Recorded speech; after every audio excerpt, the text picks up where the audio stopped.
What's up, everybody? Jordan Stewart here from Vover. Thanks so much for tapping into the Vover Original Show.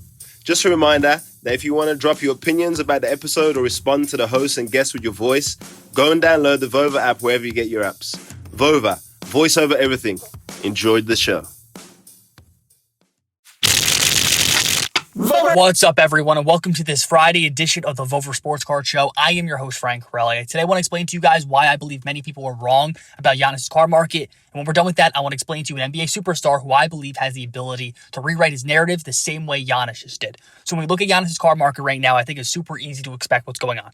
We're seeing the highest prices that we've seen in months. If we look at his base Prism rookie card PSA 10, back on June 17th, the card sold for under $1,200. This card yesterday was selling for upwards of $2,900. If we look at his select base rookie card PSA 10, this card was $700 just a few weeks ago. This card is now selling for $1,300. And starting on the show a couple weeks ago, once Giannis started dominating in the finals in Game 2, I kept saying that Giannis truly has the ability to rewrite his narrative, and that there was no player in the postseason this year who had the ability to prove people wrong more than Giannis, because over the last couple postseasons, we've seen Giannis come up short, even though he was the MVP of the league. And since last summer, people really shifted their viewpoint on Giannis from being the true face of the NBA or just being another superstar who competes for a title every single year. I really don't want to go too deep into why Giannis' card prices are going up, because on the show last week and even on Monday, I talked about what a championship would do for Giannis, and now everyone is responding accordingly. It actually surprises me to a degree, because Giannis scored over 40 in Game 2 and in Game 3. I don't think enough people at that moment appreciated what he was doing. I understand the Bucks have come up short the last few seasons, but if you were watching Game 2 and Game 3, we were seeing a different Giannis that we've seen in the postseason ever, and all of this hype obviously culminated at the end of Game 6, where he had the 50-point iconic performance to win the championship, and we now see Giannis cards selling for the best prices in months. But I do think a lot of people are taking the wrong opinion,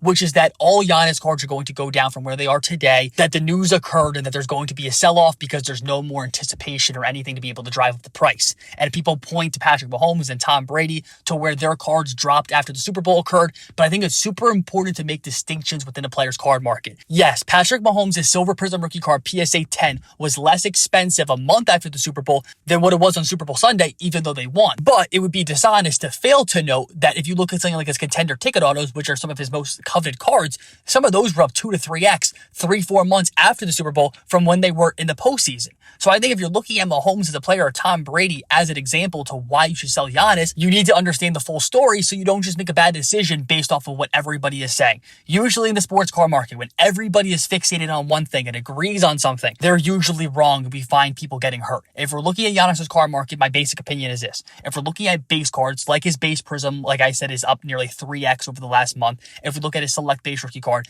I think these cards are probably near their ceiling in the short term. We are probably going to see a 15 to 20% sell-off, and then this card is going to probably trade sideways over the next few months until we get close to the NBA season, and it'll start trending up predictably like we see every single year. But if we're looking at his mid-end cards, at his high-end cards, we're talking about National Treasures, Prism Autos, numbers, short print cards, I believe we are going to see some massive Giannis sales over these next few months. Why? Because Giannis now shifted his narrative, now giving people the confidence that he is on the path to being an all-time legend. If people did not think Giannis had the capabilities of winning a championship on the Bucks, and that he was just going to put up a career of great numbers but never want to leave and win a title, Giannis' legacy would be capped, because you can't be a top 10 player of all time without a championship. But the difference that occurs in this situation is the fact that Giannis is now a champion, and he's 26 years old with the Defensive Player of the Year and 2 league MVPs and a Finals MVP and a title. And this will cause big money to be attracted to his card. So my main takeaway is this. If you own Giannis cards today and you love the card, don't feel like you have to sell it. If we're looking at high population rookie cards, we will see some fluctuations in price. But if you own something that doesn't come up for sale very often or is rare, I think you should be holding on to that right now. I think the only thing that can truly hurt Giannis' narrative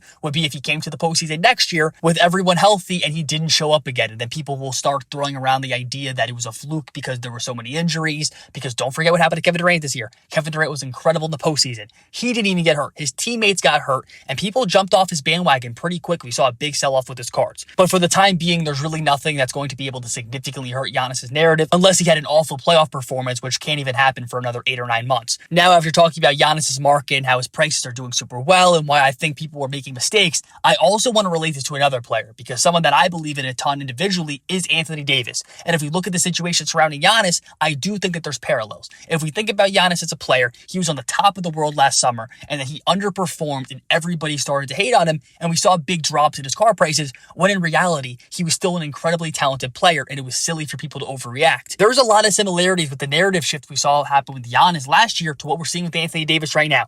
Anthony Davis last summer, everybody was hyping him up, and he lived up to the hype. The Lakers won the championship. Anthony Davis had a great postseason run, and everybody was happily buying his cards. His NT Logo Man 1 of 1 sold for over $1 million in the fall. We then look at heading into this NBA season, everybody was talking about if Anthony Davis was potentially a top 2 player in the world. It was a popular opinion to say that Anthony Davis is better than Kevin Durant, he's better than Giannis, he's better than Steph, Kawhi, and that the Lakers might have the best 2 superstars in the entire league. Not saying I believe that, not saying that that was a fair opinion, but that was something that was popular. We now think about what people were saying about Anthony Davis today. Some people aren't even saying he's a top 10 player in the world because AD went into the season, and every single year since he was 21 years old, he averaged over 24 points per game. But this season, he only averaged 21 a night, and he missed tons of games. And we look at the Lakers, LeBron lost in the first round of the postseason for the first time in his career. If we look at Anthony Davis, a lot of his cards are down 60% from where they were in March. We're looking at his base Prism rookie card PSA 9 being $750, $800 back then to now selling for $255 most recently. His Prism rookie auto BGS 9.5 is now selling for about $1,000.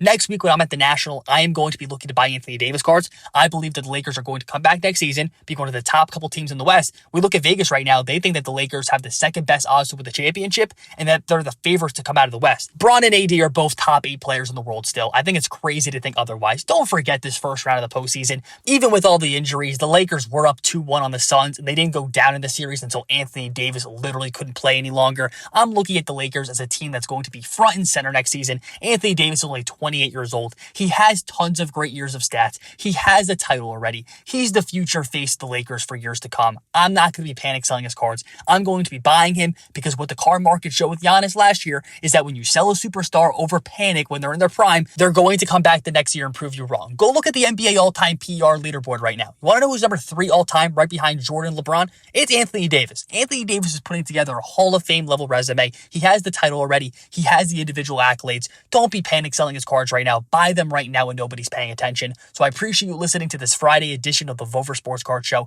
I am your host, Frank Hrelja, and I'll be back again on Monday. Vover